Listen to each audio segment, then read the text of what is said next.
Alamin ang kapalaran mo. Sa araw na ito, pang-araw-araw na horoscope November 4, 2023. Aries, ang mga pagbibiyahe ngayon ay nagpapaalala sa iyo na maghanap ng balanse sa mga lugar kung saan napakalayo o napakahirap ng napuntahan mo, mahal na Aries. Maaaring masyadong madali ang labis na paggastos, pagkain, at maging ang pagmamahal sa ngayon. Maaari kang makipagbuno sa mga kahilingan sa iyo mula sa iba at mga inaasahan sa iyong sarili. Sa iyong mga relasyon, ang power dynamics o mga usapin ng pagmamayari ay maaaring maging matindi. Kung nalampasan mo na, pinapasaya ang iyong mga interes o nagbibigay sa iba, ito ang panahon kung kailan maaari kang magsimulang gumawa ng mga hakbang upang maibalik ang balanse. Ang pagtuunan ng pansin sa iyong mga personal na layunin at pagpapahalaga ay maaaring gumawa ng higit pa para sa iyong kaligayahan kaysa sa labis na pagtutok sa mga panlabas na palatandaan ng tagumpay o pagunlad. Itago ang mga bagay hanggat maaari, dahil ang pagpapasimple ngayon ay tila ang pinakamahusay na solusyon sa mga problema. Kung ang iyong sigasig ay bumababa, alamin na ito ay malamang na pansamantala, at maaaring kailanganin ang mga pagsasaayos upang makumplito ang iyong mga karanasan. Lucky number for the day, 3. Lucky colors for the day, violet at red. Taurus, ang paglipat ni Jupiter sa iyong tanda ay nagbubukas sa iyong puso at hinihikayat ka, mahal na Taurus, at ito ay magpapatuloy hanggang Mayo sa susunod na taon. Sa isang pagsalungat ng Sun-Jupiter ngayon, ang mga kamakailang kalabisan ay maaaring maging lalong maliwanag. Maaaring may ilang pagtutol mula sa iba na humahantong sa iyong kilalanin ang pangangailangang gumawa ng pagbabago. Maaari kang makipagpunyagi sa ilang mga tagumpay at kabiguan ng may sigasig at pagganyak. Gayunpaman, sa pamamagitan nito, maaari kang tumuklas ng mga bagong paraan ng pagpapahayag ng iyong sarili, na humahantong sa iyong gumawa ng mahahalagang pagsasaayos sa mga plano. Pakiramdam mo ay independyente ka, ngunit pinakamahusay na maghanap ng mas buong larawan sa pamamagitan ng mga mata ng iba dahil ang isang kapareha ay maaaring magpakita ng mahahalagang bagay tungkol sa iyong sarili. Kung labis kang nagsusumikap para sa kalayaan o kalayaan, ito ay isang oras para sa pagpigil sa mga bagay ng kaunti. Ang pagbabawas ng isang bagay ay maaaring maging isang mahusay na diskarte ngayon, at ngayon, malamang na makilala mo kung ano iyon. Lucky number for the day, 3. Lucky colors for the day, gray at violet. Gemini, sa kasalukuyang transit ng araw sa iyong trabaho at sektor ng kalusugan, mas binibigyang pansin at ipinagmamalaki mo ang iyong mga gawain, trabaho, o kalusugan at kagalingan, mahal na Gemini. Sa kabilang banda, hinihikayat ka ng Jupiter sa iyong sektor ng privacy ngayong taon na umalis sa nakagawiyang gawain at mag-enjoy ng mas maraming oras para sa iyong sarili. Ang isang pagsalungat ng Sun-Jupiter na nag-iimpluwensya ngayon ay tumuturo sa isang punto ng pagbabago kung nasobrahan mo na ito, oras na upang baguhin ang mga bagay-bagay. Halimbawa, kung marami kang ginagawa para sa iba na wala kang masyadong lakas o oras para sa iyong sarili, oras na para ibalik ang balanse. Maaari kang makinabang sa pagguhit ng mga limitasyon at pagtatatag ng mga hangganan, kapwa sa iba at sa iyong sarili. Makikita mo ang halaga sa paggawa ng mga kompromiso at paghahanap ng mas magandang balanse sa trabaho-buhay. Malakas ang linggong ito para sa mga pagsasakatuparan ng kapangyarihan at mga pagbabago. Lucky number for the day, 8. Lucky colors for the day, pink at white. Cancer, sa araw sa tapat ng Jupiter ngayon, maaari kang dumating sa isang punto ng pagbabago sa isang romantikong relasyon, pagkakaibigan, o malikhaing proyekto, mahal na Cancer. Maaaring umunlad ang isang proyekto o koneksyon. Sa halip, maaari kang pumili sa pagitan ng iyong sarili na magningning o ibahagi ang trabaho at kredito. Kung magkaroon ng salungatan sa pagitan ng atensyon sa mga aktibidad ng grupo o kaibigan at individual o romantikong relasyon, ang sagot ay maaaring humingi ng katamtaman. Ang iyong pagnanais na magtagumpay, umunlad kapwa sa iyong sarili at bilang bahagi ng isang grupo ay malakas na ngayon. Gayunpaman, marami ka lang magagawa. May dapat ibigay, at maaari mong makita kung ano iyon ngayon. Hanggat gusto mong pasayahin ang lahat, kabilang ang iyong sarili, maaaring kailanganin ang mga bagay na pababain. Pagkatapos ng lahat, hindi mo maaaring ikalat ang iyong sarili ng masyadong manipis nang walang anumang bagay na tumatama. Ginugugol ng buwan ang araw sa iyong tanda at tumatanggap ng magagandang pagpapalakas, at nakikinabang ka sa isang inspirado, masiglang mood at pananaw. Lucky number for the day, 5. Lucky colors for the day, orange at white. Leo. Hinihikayat ka ni Jupiter na maabot ng kaunti pa gamit ang pagtatakda ng layunin o ang iyong karera ngayong taon, mahal na Leo. Sa kabilang banda, nais ng kasalukuyang siklo ng araw na lumiwanag ka sa iyong personal na buhay at kasama ang pamilya o tahanan. Hanggat gusto mong magsikap sa parehong mga lugar, napagtanto mo na hindi mo rin magagawa ng maayos kung pagod ka sa pagsisikap na gumawa ng labis. Katulad nito, kung masyado kang umasa mula sa isang proyekto o pakikipagsapalaran, oras na para gumawa ng ilang mga pagsasaayos habang ang araw ay nakaharap sa Jupiter. Kung nag-overshoot ka o masyadong umaasa mula sa iyong sarili, handa ka na ngayong ibalik ang ilang balanse. Ang pagsalungat ng araw kay Jupiter ay may paraan ng pagtatatag ng punto ng pagbabago. Pagkatapos ng lahat, ito ay tungkol sa kaligayahan, at ang paglalagay ng presyon sa iyong sarili upang maabot ang mahusay na taas sa isang maikling panahon ay mababawas lamang mula dito. Hindi mo makakamit ang pagiging perpekto ng may hiting atensyon, ngunit hindi ka handa, at hindi mo dapat ilagay ang lahat ng iyong mga itlog sa isang basket. Maghanap ng mga paraan upang balansehin ang mga bagay. Lucky number for the day, 3. Lucky colors for the day, blue at white. Virgo. Ang araw at Jupiter ay patungo sa oposisyon ngayon, mahal na Virgo, gaya ng ginagawa nila taon-taon, at ang iyong atensyon ay nabaling sa mga bahagi ng iyong buhay kung saan sobra-sobra na ang iyong ginagawa. Sa taong ito, ang mga pagmamalabos ay maaaring maging sa mga gawain at proyekto sa pag-iisip gusto mong sumikat, na maaaring humantong sa iyo na kumuha o mangako ng labis. Posible ang overextension, at ang pagbabawas ng mga bagay ay maaaring maging mahirap dahil ang iyong pagnanais na maging mahusay ay napakalakas. Kung saan ka nagpunta ng masyadong mahirap ay ngayon lalo na maliwanag o kahit na pabigat. Isaalang-alang na ang pagpapanumbalik ng balanse sa pamamagitan ng pag-streamline ay makikinabang sa iyo sa lahat dahil ang pagjuggling ng masyadong maraming bagay ay maaaring humantong sa isang pakiramdam ng pagka-burnout. Subukang palayain ang presyon sa labis. Hindi ito tungkol sa pagwawakas ng mga bagay, ito ay tungkol sa pagpapabagal ng sapat upang maayos ang mga bagay-bagay. Lucky number for the day, 2.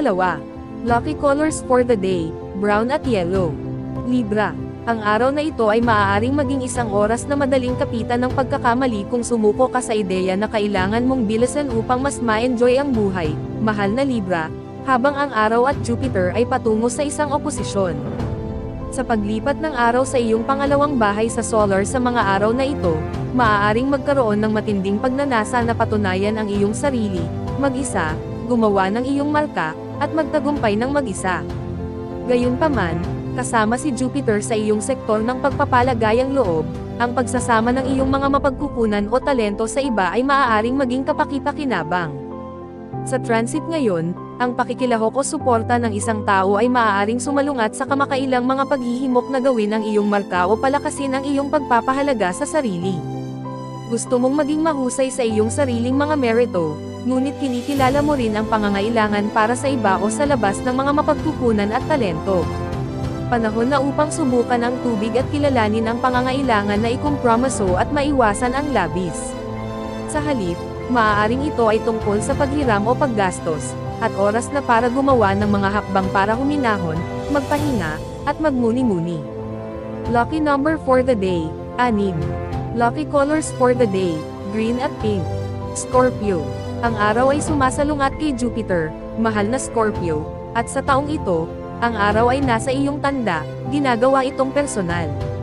Maaaring may labanan ng mga ego na nangyayari sa isang kapareha, o maaari mong nararamdaman ang mga hinihingi ng isang tao sa iyo, na nakikita silang sobra-sobra. Maaaring sinusubukan mong pasayahin ang isang tao at, sa parehong oras, nagsusumikap para sa kalayaan, at may dapat ibigay. Kung makikipagsosyo o ituloy ang iyong mga interes at mamumukod tangi ng nakapag-iisa ay maaaring maging isang isyu. Sa katunayan, malamang na gusto mong gawin pareho. Ang pagkuha sa isang estado ng balanse ay maaaring maging mahirap ngunit kapaki-pakinabang habang nakatayo ka upang matuto ng maraming tungkol sa iyong sarili at isang relasyon. Kung nahaharap ka sa pagsalungat sa iyong mga plano, layunin na kunin ang aral mula sa karanasan. Lucky number for the day, 3. Lucky colors for the day, black at red. Sagittarius, ang araw at Jupiter ay bumubuo ng kanilang taunang oposisyon, at sa taong ito, ang transit na ito ay nagpapaalala sa iyo ng pangangailangang balansehin ang iyong atensyon sa trabaho at pahinga, mahal na Sagittarius. Sa Jupiter sa iyong pang-anim na bahay sa solar, gusto mong sumikat sa iyong trabaho, mga gawain, at mga gawaing pangkalusugan. Kasabay nito, mayroong isang malakas na paghila patungo sa pahinga at pagharap sa mga pribadong bagay o emosyonal na mga pangangailangan sa araw sa iyong solar ika-12 bahay. Gusto mong palaguin ang iyong trabaho, pagbutihin ang iyong kalusugan, at makuha ang pahinga at oras para sa pagmumuni-muni na kailangan mo, ngunit napakaraming oras lamang sa isang araw. Maaari mong maramdaman na gusto mong gawin ang lahat, na hindi magagawa, at ang senyales upang iwasto ang mga bagay ay dumating na ngayon. Ang pagkalat ng iyong sarili na manipis ay hindi magsisilbi sa iyo ng maayos sa katagalan. Maghanap ng mga paraan upang gumawa ng mga pagsasaayos na humahantong sa isang mas malusog, mas balanseng buhay. Ang pagsasaayos ng iyong mga inaasahan ay magbibigay sa iyo ng magandang mundo sa oras na ito. Lucky number for the day, 2. Lucky colors for the day, maroon at pink. Capricorn, ang araw at Jupiter ay patungo sa oposisyon, mahal na Capricorn, at sa taong ito, ang transit na ito ay nakakaapekto sa iyong social access. Dapat mong bantayan ang isang ugali na mangako ng labis o lumampas ngayon. Inaalertuhan ka ng mga pangyayari kung paano maaaring naging hindi balanse ang iyong buhay dahil sa mga pagmamalabas, lalo na sa mga arena na panlipunan o naghahanap ng kasiyahan. Ang mga benepisyo ay darating sa iyo sa mga lugar na ito ng buhay, ngunit kung ikaw ay lumampas sa dagat, may posibilidad na palampasin mo ang mga pagkakataon o labis na palalawakan ang iyong sarili. Pinakamainam na isaisip ang iyong mas malalaking layunin habang ginagawa mo ang iyong mas kasiyasyang mga hangarin. Kung ang transit na ito sa halip ay nagpapakita ng salungatan sa pagitan ng atensyon sa isang kaibigan o mga aktibidad ng grupo at isang romantikong relasyon, individual na pagtugis, o mga bata, o kung nag-iisip ka kung pupunta ka ng mag-isa o kasama ang iba, pinakamahusay na isaalang-alang ang mga paraan upang maabot ang isang kompromiso. Lucky number for the day, 1. Lucky colors for the day, orange at white. Aquarius, habang ang kasalukuyang Jupiter transit ay nakikinabang sa iyong personal na buhay at patuloy itong gagawin hanggang Mayo, mahal na Aquarius, kung minsan ay maaari itong humantong sa labis. Ang pagsalungat ng Sun-Jupiter ngayon ay may paraan ng pagtukoy ng mga imbalances. Halimbawa, kung gumugol ka ng masyadong maraming oras sa iyong personal na buhay, maaari mo na ngayong makita ang pangangailangan na iwasan ang mga bagay upang mas madalas kang makipag-ugnayan. Gusto mo ring sumikat sa iyong profesional na buhay o umalis sa iyong comfort zone at makipagsapalaran ngayong buwan sa paglipat ng araw sa iyong solar 10th house. Hindi laging madaling gawin ang lahat sa parehong mga lugar nang hindi nagkakalat ng mga bagay na masyadong manipis. Layunin na bawasan ang labis o isaayos ang mga plano kung na-overshoot mo na ito ay isang magandang oras upang gawin ito. Pagkatapos ng lahat, mas masisiyahan ka sa iyong sarili kung katamtaman at balansehin mo ang iyong buhay. Lucky number for the day, 6. Lucky colors for the day, violet at red. Pisces, mayroon kang mas malaki kaysa sa karaniwan na gana sa pagkuha o pagbuo ng mga proyekto at interes kasama si Jupiter sa iyong solar 3rd house ngayong taon, mahal na Pisces. Maaaring marami sa iyong plato.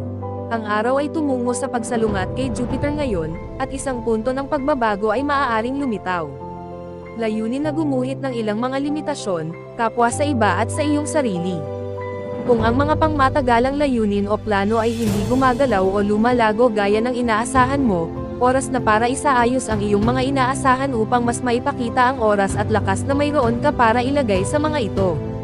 Kung samobra ka sa pagkonsumo ng impormasyon, makikilala mo ang pangangailangang umatras ngayon. Bagamat maaaring maging mahirap na pamahalaan ang lahat ng gusto mong gawin, ang iyong mga antas ng kasiyahan ay magdurusa kung labis mong i-extend ang iyong sarili, at ang pagkakaroon ng balanse ay maaaring lubos na malugod.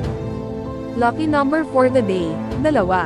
Lucky colors for the day, black at red.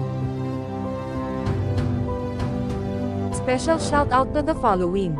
Special shoutout kay Sir Marlon Kerpez. Thank you for watching, sir.